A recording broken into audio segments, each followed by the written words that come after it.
With Hammer Films' The Curse of the Werewolf, we have a title that's pretty damned apt, as this poor bastard was definitely cursed. So it's actually a tragic tale, in that the main character here he's doomed from the start, but through no fault of his own, which is all very sad. But in keeping with similars to the Wolfman that the Universal version did, there was another innocent man who was doomed with this, and that's kind of out of the folklore of werewolfism, was that you lose control of your animal side, and that's the great fear of this. But of course, the folklore, there was different means by which it happened, and a lot of them, some of these guys deliberately wanted to be the werewolf. They were given into satanic powers and whatnot in order to achieve this.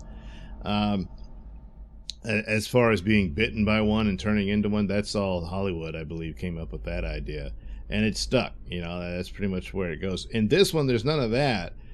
Here, it's closer more to folklore in the sense that the origin is a result of a rape and the misfortune of him being born on Christmas Day.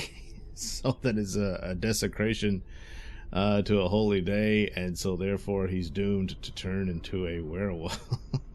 It's a long, drawn-out story about the terrible conditions. A beggar is tortured until he's insane, and then he rapes a woman who was the only woman who cared about him, who is mute, and then she becomes the mother of this child, and the child's adopted by this guy, and they become his parents, he and his wife, and the wife is worried about the possible ability that he's cursed, and sure enough, he is, and there's all the signs, and there's it's kind of like an allusion to serial killers when a lot of the stories is that they'll practice on animals and whatnot, and sure enough, a little wolf boy goes out and murders livestock and stuff like that, and then doesn't remember it, because he transforms into someone else when this happens.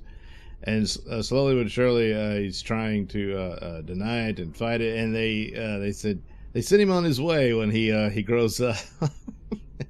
It's probably not too smart, and of course he can't fight off the curse. He turns into a werewolf. You don't see the werewolf in full glory until the end, with the climactic finality, when here we finally have the angry mob and tortures come in, which we didn't have in Frankenstein, but they come chasing him, and the sets are a bit more elaborate. They have the scenes of him on the rooftops and dashing about, but ultimately a silver bullet takes him out, which is another Hollywood invention.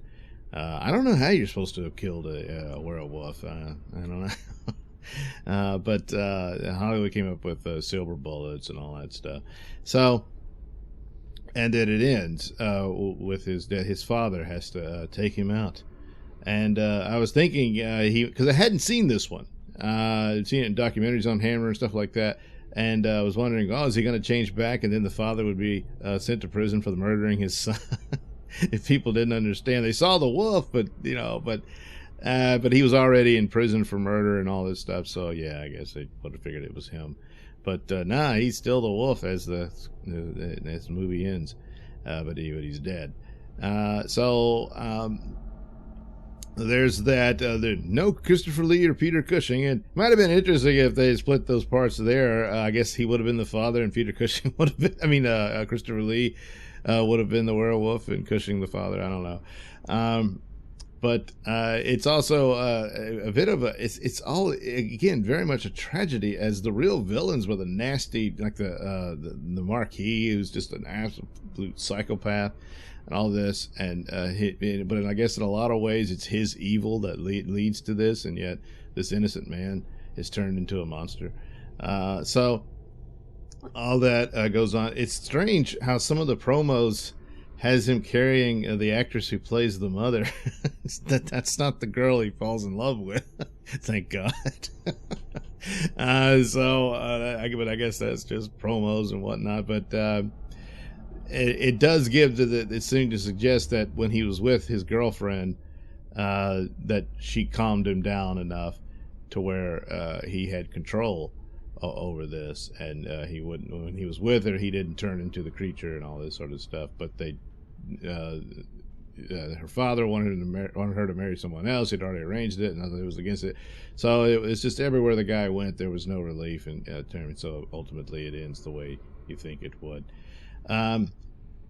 The performances and stuff that Oliver Reed gives is pretty good on this, and that his suffering and whatnot. Like I said, the sets are more elaborate and stuff, but I don't know. I tended to like, I think Dracula beats this out too, and even The Mummy, I think, is probably a better one than this one in a lot of ways, but still pretty good. Werewolf movie, and does play more in its own way to the folklore aspect of it, probably more than Wolfman did, but still, the silver bullet and all that's in there. So but the terrible message: if a woman's raped and her baby is born on Christmas Day, well, I guess you'd better get an abortion. I don't know. All very sad. Now, I said this was a lot of the werewolf stories are based more on the folklore of it rather than a definitive novel. This one was based on the novel Werewolf in Paris, even though they set it in 18th century Spain. Well, that's an interesting choice. One wonders why they would do that. Why couldn't it just be in Paris, as the novel spells out? Well, as it turns out, apparently, the sets, and maybe why the sets looked so good, was it was actually meant for another movie that got scrapped. I mean, they went through the trouble of building the set. I don't know, but apparently there was this other movie about the Spanish Inquisition they were going to do. And ultimately, they didn't like the script, so I don't know. So we got these Spanish sets. Let's just set it in Spain instead of Paris. I guess it was supposed to take place in Madrid, and so that's what they did. So a matter of circumstance, but the story works out. And so that's how they went with that. And there you go. The Curse of the Werewolf. And it no doubt about it, it was definitely the curse. Poor bastard. Oh, well, there you go. The Curse of the Werewolf. Check it out. All right, this one's pretty brief, as I've got another hurricane coming. My own horror movie. A sequel to the hurricane I had just a month ago. Don't know what's going to happen, but... probably won't be getting videos from me for a while. I'm going to try to set up some today to schedule a few, but those will be few and far between. So don't know how long I'll be without power, but hopefully that's pretty much all that I'll suffer from this. But you just don't know. And as I'm taping this, the news has gotten a little worse and may have to evacuate. So anyway, thanks for subscribing. I do appreciate it, and I'll try to get back with you when I can. All right. Thank you for watching and listening. Why not like and subscribe, and check out that link description below. That'll take you to my mini stores and have plenty of goodies for you. Hats, mugs, stickers, posters, all that goody stuff. Plus, you can head over to indieplanet.com and pick up a copy of my comic book Night Night. Oh, yeah. Plus, you can also catch my podcast, Mr Nailsin Show, over at RadioMisfits.com.